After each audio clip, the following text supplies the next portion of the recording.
All right, number 27 says 3x squared plus 7x minus 24 is equal to 13. I think there's an x back there. Yeah. It's equal to 13x. And the directions say to solve the quadratic equation using the quadratic formula. So what would you have to do first for number 27 if we're using the quadratic formula? Jacob? Yeah, so make one of them equal to 0. So if we make the right side equal to 0, Jacob, what would the new equation become? 3x squared minus 8x. What's 7 minus 13?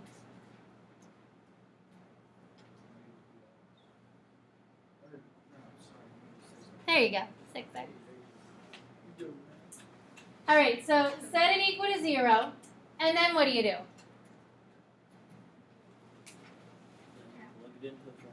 So you could plug it into the formula, Lauren. You could also take out a 3.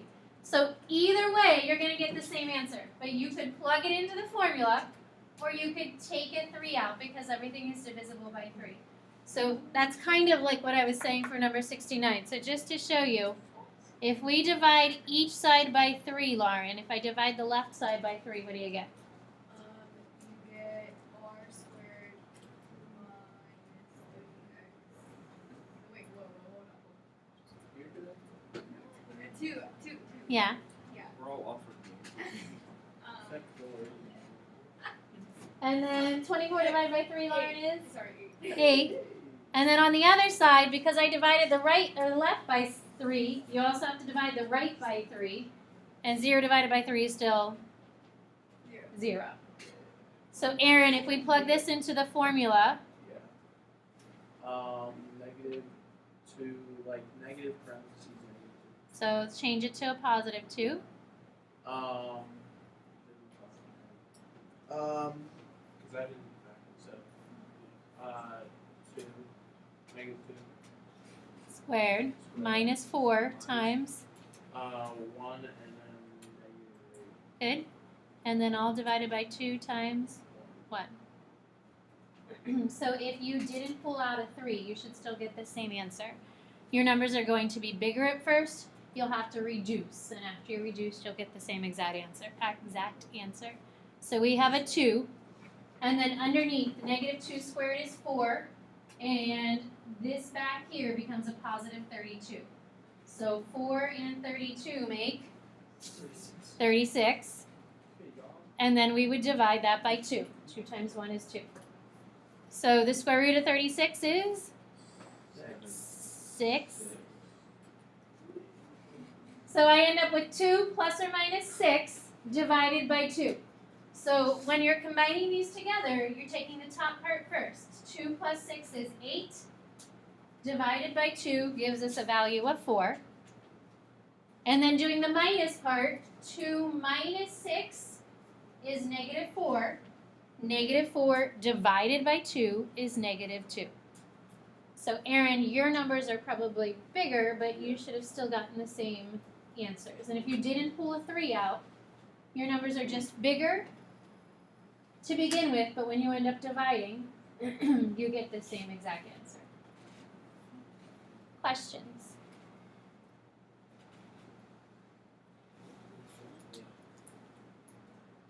Good. So today we are going to look at trying to write quadratic equations. When you're given information or a graph, and this is the very last page in your packet,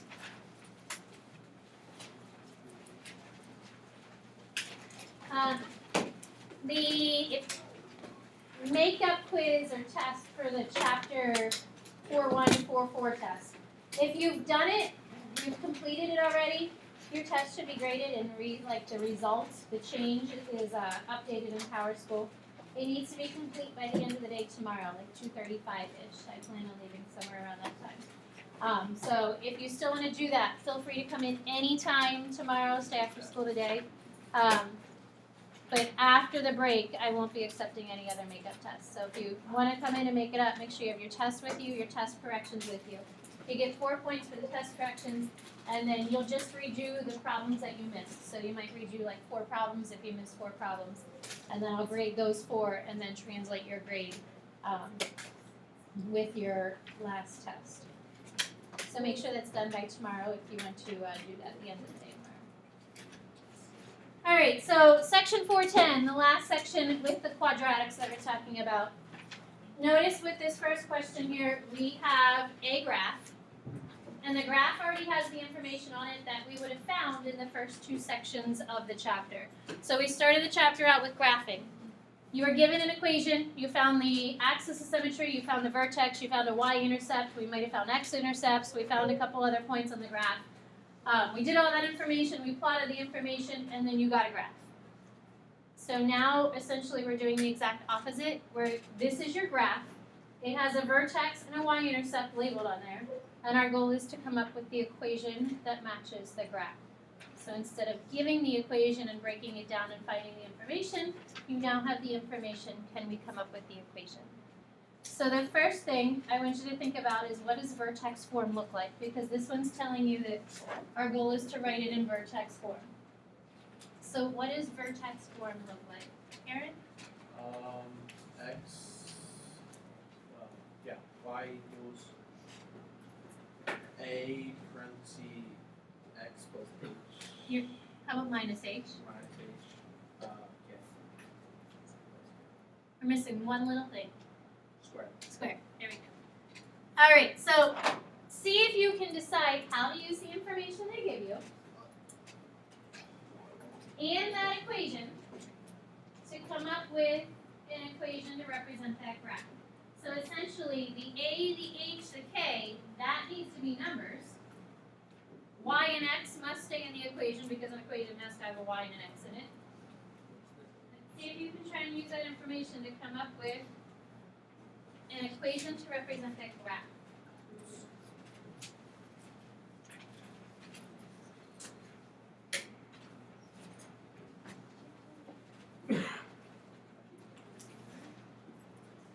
I'm passing back the factoring quiz that you took last Thursday.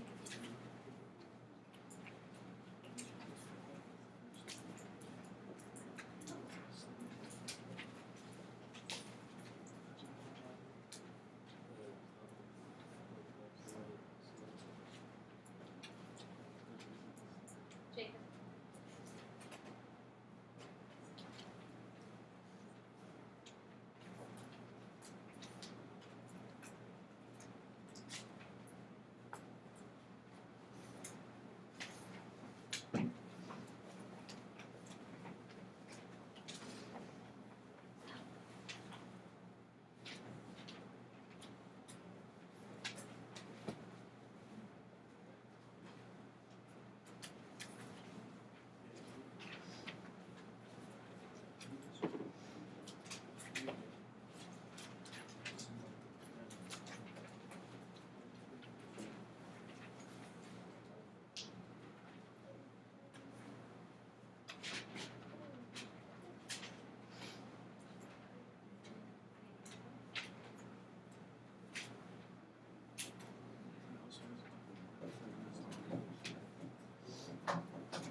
Any suggestions about how you approach the problem? Would it be positive? Would it be what? Would it be positive 2 where the h is to start? Okay, so he said, would it be a positive 2 where h is to start? So if they give us a vertex, the vertex are what letters, Aaron? -2. Letters. Letters? Yeah. H and K. H and K. So he said to start out with, your vertex is going to be an h value. That's going to change to a +2. Because right now it is a -2, but when you plug it in for the negative h, it becomes a +2. And the k value, Aaron, is -3.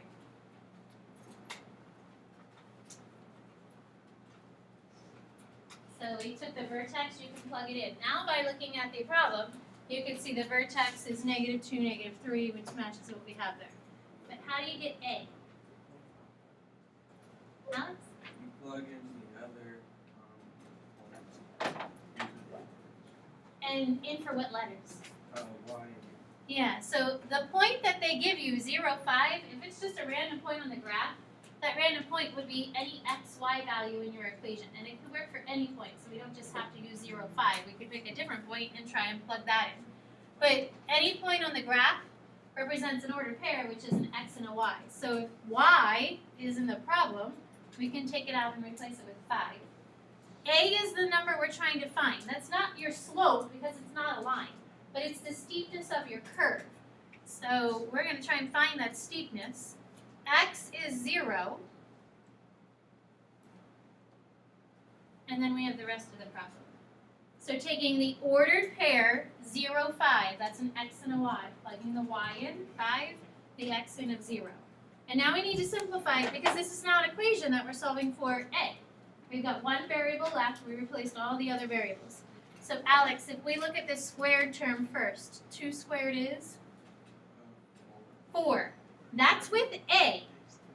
So A and the parentheses are connected. That gets written in front of A. Don't subtract 4 minus 3 because this is with A. They're not like terms. So we have 4A and then minus 3. So Alex, if we continue to find A, what do you do? Add 3 to both. Add 3, so if we add 3, that makes 8, and then A is 2. Chris? I bought an eraser.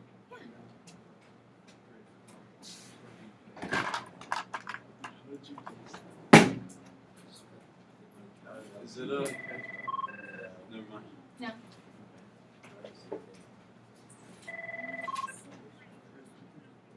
Mrs. Kane? That's okay. Yes. Okay. Uh-huh. Abby, your mom is ready for you. Do you know what you're gonna ask? Yeah. So is it just a coincidence that from the vertex, if you go up 2 over 1, then that's not a Not a coincidence. No. So David noticed that the A value is 2. And if you go over 1 and up 2, that's how you get that first value. So A corresponds with the first number going over 1 and up 2. But then after that, it doesn't correspond because it's not like I go over 1 and up 2 more, over 1 and up 2 more, because it's not a line. But that first point there, if I have an A value of 2, over 1, up 2, that corresponds with that first point. So your equation is 2 because that was the A value. And then Aaron gave us the vertex, plugging it in is x plus 2 squared and then minus 3. Yeah. So this was the problem that we started with. Initially, we found the vertex, we found the y-intercept, axis of symmetry, 2 other points on the graph, and then we graphed it. You'll still need to know how to graph and do all of that stuff. Just might not be a full graph. It might just be pieces of the problem instead of the whole thing. So it might just say find the vertex for this problem or find the axis of symmetry, find the y-intercept. Questions? Okay. For our test, do we like want to do it again? Yes. Yep. No extra time. Other questions? All right. So if you look at the second one, same type of problem. Write a quadratic function, but it's in standard form, so you're given different information. What does standard form look like? Let's start out with y equals a. Or not standard, I'm sorry, intercept form. I'm reading the wrong word. What's intercept form, David? X plus.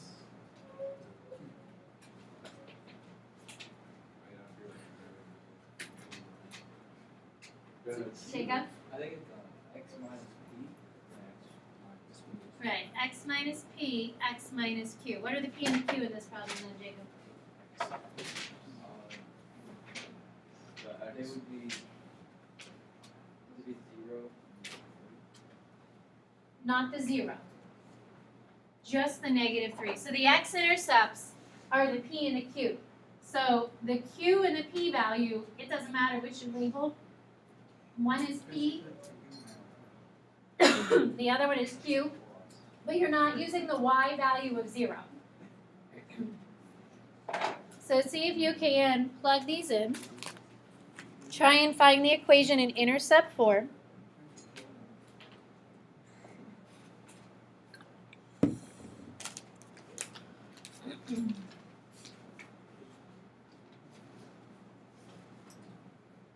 So the intercepts are your P and your Q.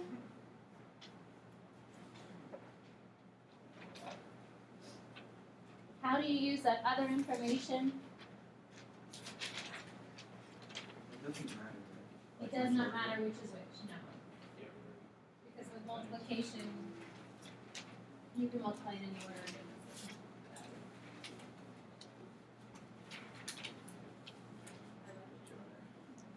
Coordinating there, separating. Oops, sorry.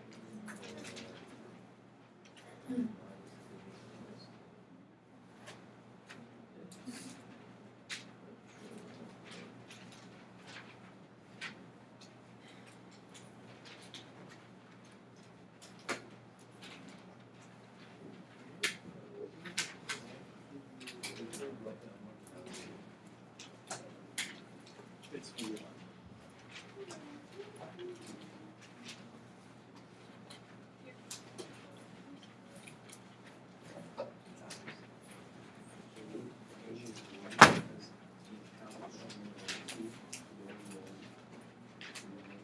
So the first one was negative.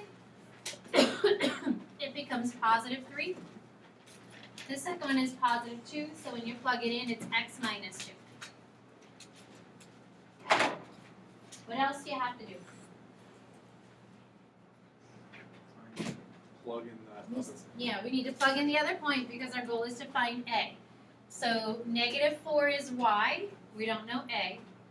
X is negative 2. There are two x's, so that negative 2 gets plugged in twice.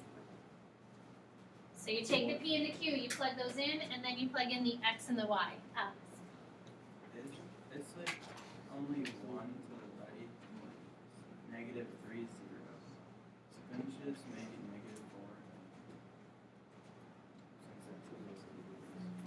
4? I don't, and it's 1 to the right of, oh, this guy here, from here to here. You're saying that's 1 to the right? Yeah. So what did you want to make it? Negative 4. To go up because it's 4 up. Yeah. Doesn't work, unfortunately, no. So that's based off of the vertex. So we kind of have to go from the vertex over, not from one point to the next. So if we have a negative 4, but it's good to always kind of be looking at the graph, seeing if there's a way that it correlates with the equation. Negative 2 plus 3 is positive 1. Negative 2 and negative 2 is negative 4. So if you multiply a times 1 times negative 4, you get negative 4. So a is 1. A is 1. Do you need to write the 1? No. No. So we would just have x plus 3 and x minus 2. So that would be our problem in intercept form. So in this case, the part that David noticed from the last one, because of the vertex being kind of in the middle of nowhere, that property doesn't really apply to this one. We'd have to have a vertex in a nice spot to kind of move over one and up one to get to the next location. Any questions? All right, so the third problem on this page, this is the standard form one. Standard form is the one that we've used the most because we've factored it a whole bunch. We've done the quadratic formula also in standard form, and we've taken standard form and converted it to intercept form or vertex form with completing the square. So we've started with standard form for a lot of problems and changed them into other forms without doing any work. There are 3 points that they give you. One of those 3 points tell you something about the equation. Chris, C. why? Which one's C? 6. Why? Because there's a 0. Because of what? There's a 0. Because it has a 0. So the y-intercept is the point 0, C in standard form. In this case, our y-intercept is 0, 6. So that means C is equal to 6 without doing any work because they give you that first point. You'll be given that first point. We need to have a starting location somewhere. So you'll always be given a y-intercept to help you start the problem. So in this problem, right away, we can say y equals ax squared plus bx, and the y-intercept is 6. C is always that ordered pair with the x value of 0. Now the problem is we have two variables. We have an a and a b that we still need to find. Where in the other ones, it was just a. We only had that a to solve for in the front of the problem because the rest of it was a number that was in the graph that was given. And in this case, there aren't numbers that represent a and b in graphs. There's not even a graph up here for us to look at. So how do you think we can try and find a and b using the other information that they give us? So we have -2, -6. We already used the 0, 6. Once you use it, you're pretty much done with that value. And then we have a 2, 2.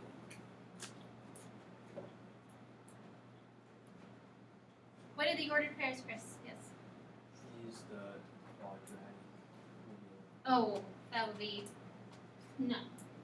I mean, we could eventually, I guess, use that, but not necessary. We could use that though.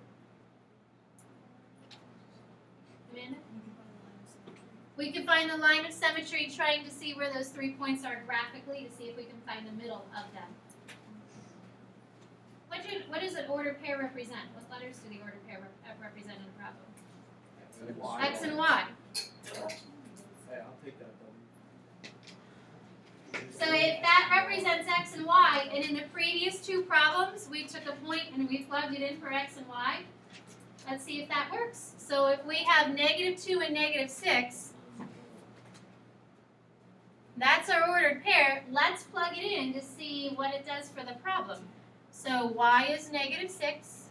We don't know A, but X is -2 squared. We don't know B, but X is -2, and then we found C to be 6. So if you give an ordered pair, plug it into the problem. And then let's simplify this a little bit so that we can combine like terms. So there's a -6 and a +6 on either side. So let's subtract that 6 to get the 6's on one side. Just combining numbers as if I was trying to solve an equation. So that makes a -12. -2 squared is with A, so that makes it a 4A. And then B is with -2, so we have a -2B. So this is at least a simplified equation.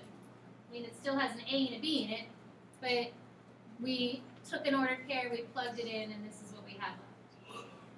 So what do you think we're going to do again? Jake? Plug the other one in. So we have two other ordered pairs that we didn't use. Now we've got one left, so let's plug that other one in. Same way. So plug in 2, 2. Y is 2. Don't know A, but X is also 2, so that's 2 squared. B times 2 plus 6. So just like we did with the previous problem, try and combine some like terms. Take the 6 to the other side, so that makes -4. 2 squared is +4. B times 2 becomes 2B.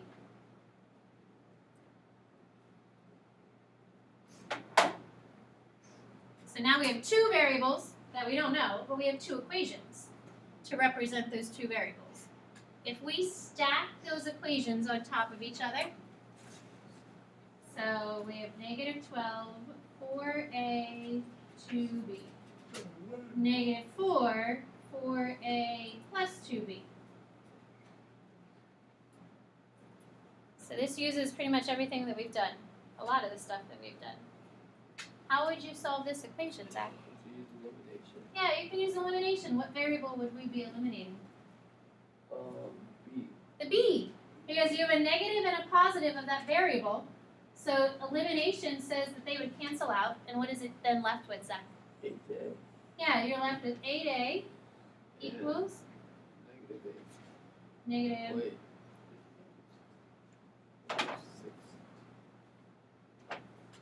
6. Negative 16. So A is 2. -2. This problem definitely requires more work. It's not necessarily hard work. as long as you can keep like following the process, but it is a little more. There's still one last thing because we have A and we have C, but we're missing B. So one last time, we've got to use substitution this time. We've substituted with 2, 2, negative 6. Now we need to take this A and plug it back into one of the remaining equations. And if you plug it into either one, it doesn't matter, you're going to get the same answer.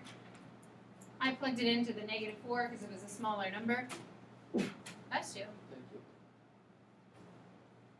So if we add 8 to the other side, we have 4 is equal to 2b, and finally, b is equal to 2. So because there were 3 variables that we didn't know, all the other ones just had one variable. We were finding a. Because we had to find a, b, and c, it definitely required a little more work. So your final equation is negative 2 for a, and then x squared. B is positive 2 with x, and then c is 6. So when you're completing your homework tonight, there are problems from each type. There are 2 that are like this last problem, and that's the 31, 33 that I changed your homework.